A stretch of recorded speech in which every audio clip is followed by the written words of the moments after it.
Hello there, and welcome to the Gina Gardiner and Friends show. Today, I'm joined by Julie Parker, who has an incredible skill.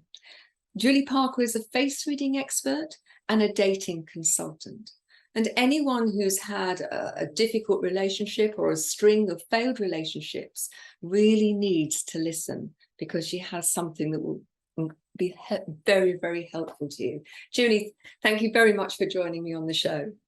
Gina, thank you for having me. It's a pleasure. Oh, so tell me and our listeners about your story. How did you come to be a face reader, and what is face reading? Well, it's a long story, so I'll give you the short end of it. I was in corporate America working as an analyst and just felt like I really wanted something more. So I hired a coach and was in a group with some women, and out of that came an introduction to a face reader.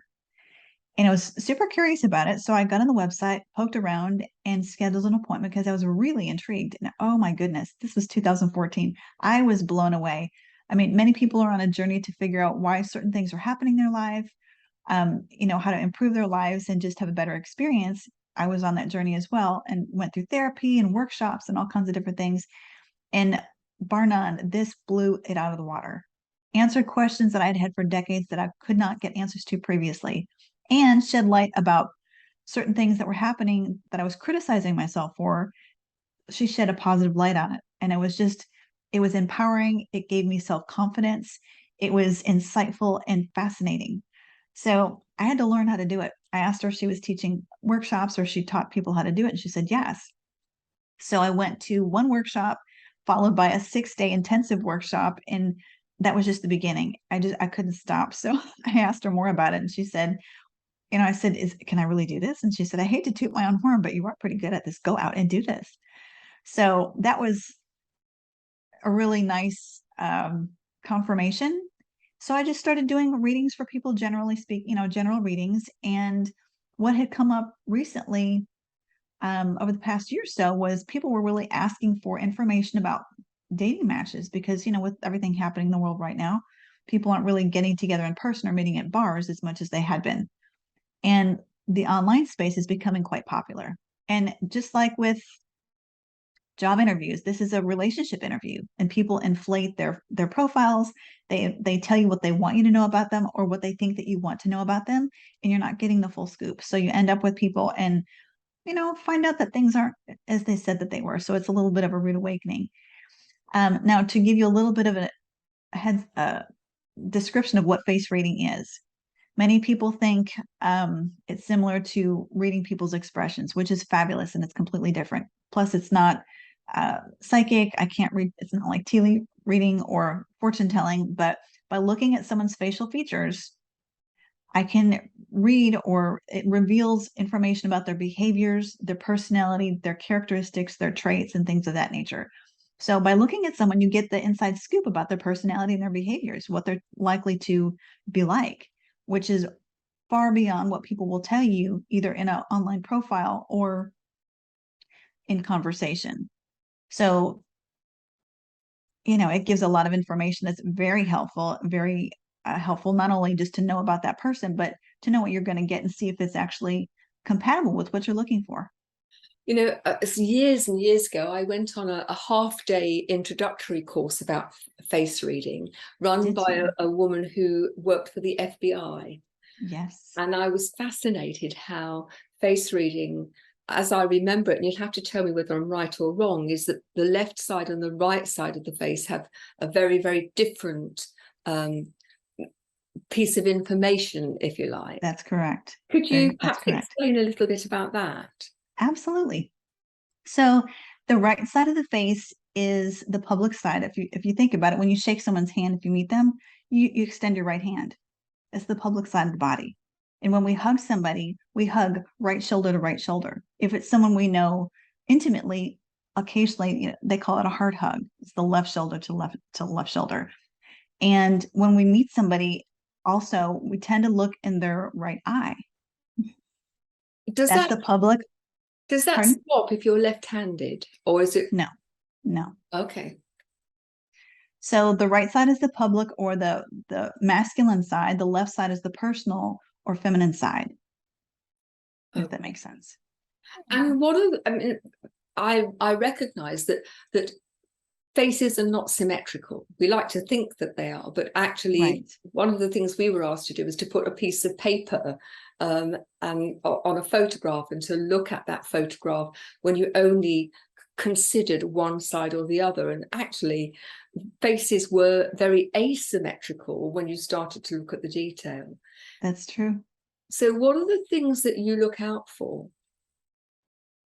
Well, it depends on the type of reading that I'm doing. I also do generic readings for people if they're just curious about what their face says about them, if they'd like more insight as to what's going on with their life, or if they want something more specific, compatibility reading, or about someone that they're interested in dating. So specifically, I'm going to talk about dating for right now. One of the things that I feel like is really important and very helpful for women, because I typically work with women, is to find out if a man is going to be open emotionally, if they're social, or if they're more, what's the word I'm looking for? I don't want to say the word loner, but if they're not as social, how they spend money, how affectionate they'll tend to be, what their sex drive is, if it's going to match theirs or be, more significant, more intense than theirs. And also the thing that I feel like is really, really important is if there's any danger signs visible from the photo of the face. So you can tell if someone is going to be has emotional imbalance, if they are likely to commit or not, their level of faithfulness, if there's any potential for addiction. I mean, those are things that people want to know up front. Also, how they spend money and their affection level, what things are important to them. It's absolutely fascinating to me that we can tell so much from somebody's face. And given, you talked about the fact that people are using the internet, it's very much easier, isn't it, on the internet to say a whole bunch of stuff about yourself, which Oh, until absolutely. you meet them and get to know them, if you ever do truly get to know them, Right. that you find out actually is a load of codswallop. So true. So several things come up. One is, and without teaching how to face read, I understand. what I look for, the eyes reveal how open-hearted someone's going to be, Okay. and how they share information. So between the eyebrows and the eyes, I look at that. I also look at things such as, well, the next one for sure would be their cheeks, because it's based on Chinese medicine, and it was originated in China. So Chinese call these bossy cheeks. So people who have these type of cheeks, they have no tolerance for injustice of themselves or other people. So they want to make sure things are fair. Okay. So that's something that's really important to me. And then also, to other people, it's really good to know if that person's going to have that quality or not. And then also how they share information, in the lips. If Okay. they're going to be tight-lipped, you hear Yes. different terms, tight-lipped, if they're going to share or not, or if they're going to be more conservative with what they say. So they're just different types. Some of the features will just reveal how somebody shares information, what's important that they share.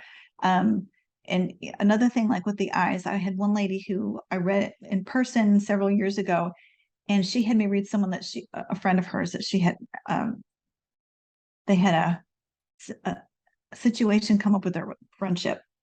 And so I read this person and I said, look, when this person nods their head, it's because they get what you're saying, not because they're agreeing with you. And there are different things like that come up, that if you know these things in advance, it helps you understand where they're coming from and how they're communicating to you. There's a huge difference, isn't there, when you Huge, huge. believe that because someone is nodding that they are saying yes, yes, yes, you're right, and actually And we saying, assume, I'm hearing yes, you, I don't necessarily exactly. agree, but I am really hearing you. Yes. But just knowing that up front makes a Yeah. big difference, because we assume that that what we're comprehending is what they mean, or what their intention was. So there are other features that come into play as well, and knowing what's important to these people also helps when you're getting information, or when they're communicating with you. So sort of a, So a what do you formula, I need? guess. Just a photograph, or is there something more that you need in terms of the what you work from? Okay, that's a good question. And when someone's submitting a photo of someone to be read, I usually request that they be without glasses, without a hat, because the more I can see, the better. Yeah. Very clear and facing forward, because I don't want them to be looking up at the camera or looking down or, laughing at something, because that's not resting face. So resting face, a very clear photo and good light on them too. And with women, especially, like the hair back, so I can see the hairline and the ears. Okay. So, and from that, I like the front view, Yeah. smiling and not smiling, and then both profiles, so I can see everything from the hairline and the forehead to the neck down to and the chin and the ears as well. So all of that comes into play. You don't think about this when as an average everyday person, but it's like, No. oh, these specifics. When I think about it, I'm getting on. When I think that how long the internet's been with us, and prior to the internet, the only way you would meet someone is either that you'd meet them because you'd been introduced, or that you had met them at some point in your daily living, and so Right. you had the opportunity to observe them in situ, if you like. But Yes. quite a significant percentage of people now meet their partners online. And so they Very. often have 2 or 3 photographs and, some description. And then I suppose it's about getting to know them, very often on the phone or on Zoom initially. Mhm. But I have heard so many stories where, people have embroidered the truth, let's put it that way, or being entirely disingenuous about what they put forward. And I think, for the modern men and women trying to sort things out when they are first meeting people on the internet, this seems to me a really helpful tool. Absolutely. And it's true. People will tend to, because they want to make a good first impression, and they want to be accepted and, have further conversation with whoever. They want to be attracted to the opposite sex. So they will put whatever, they'll inflate their profiles. They'll put things that are not actually true, and sometimes they'll put either outdated photos or edited photos, and occasionally photos that aren't even of them. You hear occasionally women meeting men in person. It's like, oh, wait, you don't look anything like you did in that photo. And not the same person. And they're like, oh, Okay. that's okay. And they kind of, you know, tuck it under the rug. But yes, but it's really important. And this is a really huge and significantly helpful tool to help get past that and really get the inside scoop on a person that they would not likely either share up front, or just to know more about them that they wouldn't think to share. We're going to go for another break, but when we come back, one of the things I'd like to explore with you is how important you think it is not only to have this done for your prospective partner, but also to have it done for yourself. Because when I do work with people around relationships and we talk about their perfect partner, that's all well and good. But for me, the next stage is, well, if that's going to be your perfect partner, how can you be a perfect partner for them? Yes, Because you have to take responsibility for you. And exactly. those values that are important for you to see in somebody else, well, are you demonstrating those on a moment by moment basis, or is it something that you want from someone else but you're not prepared to give yourself? That's so true. Good. So Julie, how important or how useful is it that you don't just have the potential partner's face read, but actually you start off with having your own face read, so that you actually get to know yourself and the things that are going to work for you, as well as what you think will work for you and somebody else? That's a really good point. And in my work, in my programs with clients, one of the first things I do, well, there's two things. One is they have a clarity assessment done. They go through everything what they want in a partner and in a partnership, everything from, religion to, how washing dishes or, finances, just everything. So that's part of it. And have a face reading done on themselves, so they can experience it firsthand and understand what actually can be read from the face, with a person not even knowing them at all, knowing nothing about them. And I find them very magical because what comes up in there in these readings is amazing.